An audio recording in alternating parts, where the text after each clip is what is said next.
Hey, welcome back. You're listening to Ultimate Affiliate Marketing. I'm your host, it's Paul Motley here. And today I want to talk about optimizing conversions on landing pages.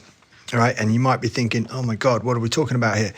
Now, I'm not going to go into specifics about split tests because I've done that in the past. And if it's your first time listening, then go ahead and subscribe and listen to past episodes. But I may do another one focused on that shortly. But for now, I want to talk about some of the really basic things that even now I see a lot of people not doing and they could be missing out, right? So what do I mean by conversions on landing pages? Okay, right, let's say you've got an opt-in page.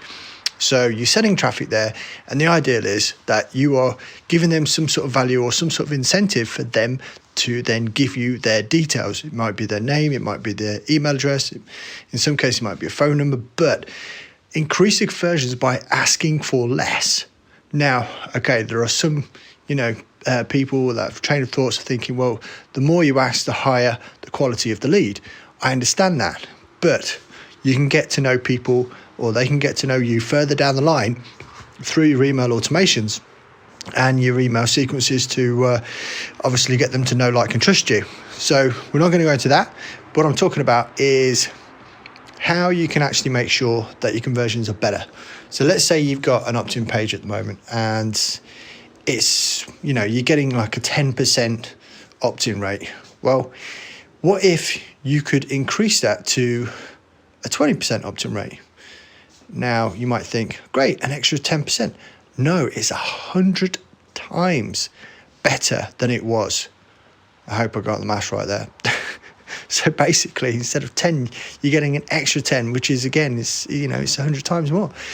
So yeah, I hope that, I don't even know if that made any sense at all then. But the point is, the more people, the higher the conversion, the more you're going to get people into your emails, whether it's selling a product directly or selling as an affiliate.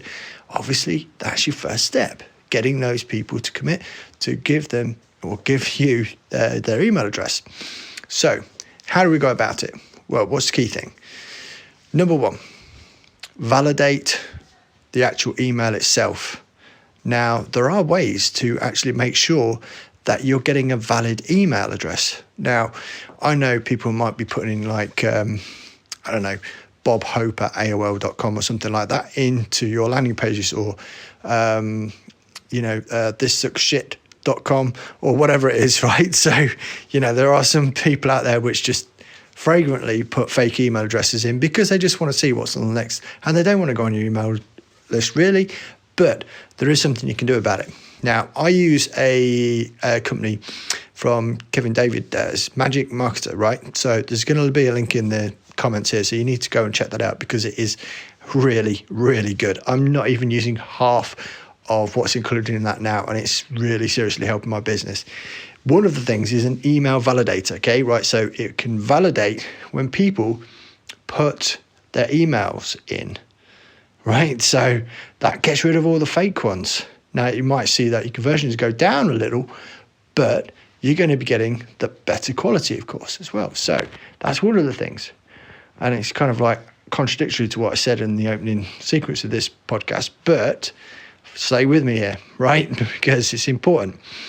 Because if you're getting better and proper emails, then when it comes to sending out automations within your email list, guess what? Your deliverability is going to be better because they're not going to bounce.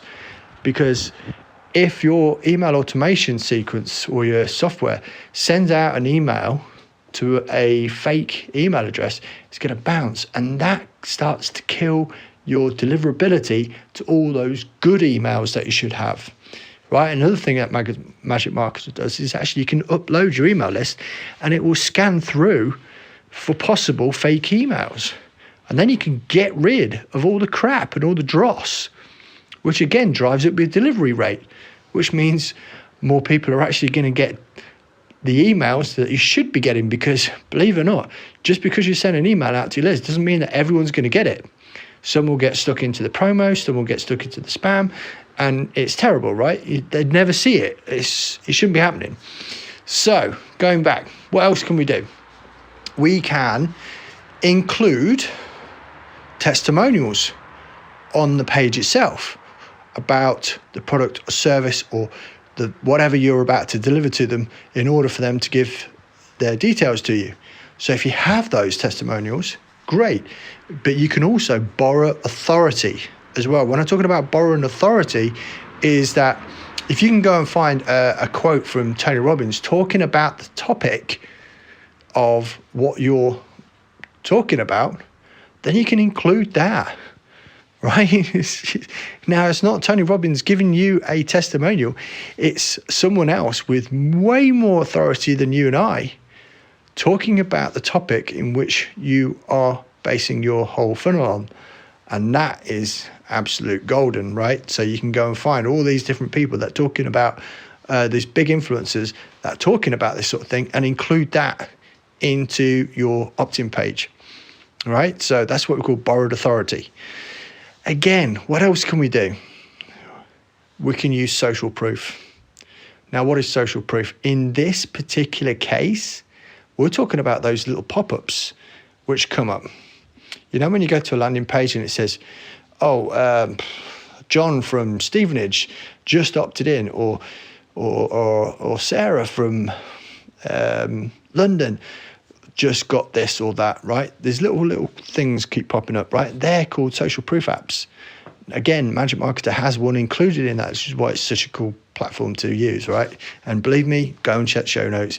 You will see a link in there, yes, and I will get paid a commission if you do buy, but you're not paying anything extra for it, but they do give me a kickback, okay? Right, so that's me doing my affiliate marketing thing. But I use it, right? And when I use it, I put it on one page, and then I put it on a second page, split testing it, and I saw an increase in opt-in. And there's so many people which will say the same thing over and over again. Those people which use social proof as opposed to people which don't use social proof, they are the ones that are getting better opt-in rates. So it's super important that you do have that sort of like put into your sales funnel, especially on the opt-in page, because the more people get onto your list, the more people are going to see your thank you page and go forward to your affiliate offers, which gets you commission, which gets you money into the bank, which gives you eventually the freedom that you want, right? So it is important to make sure you do this.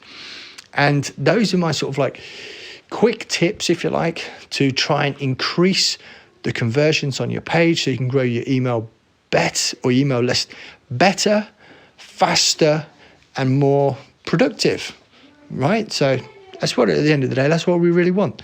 So anyway, I'm going to leave you now with that. I hope you're having a fantastic week. If you haven't seen my Facebook profile recently, then go and check it out, because there is a event on tomorrow and I don't want you to miss out on this thing, right? It's super important. It is absolutely incredible. And I'm really excited about doing it. So make sure you go and check my Facebook profile anyway. Anyway, I'll see you all and I'll talk to you all again tomorrow.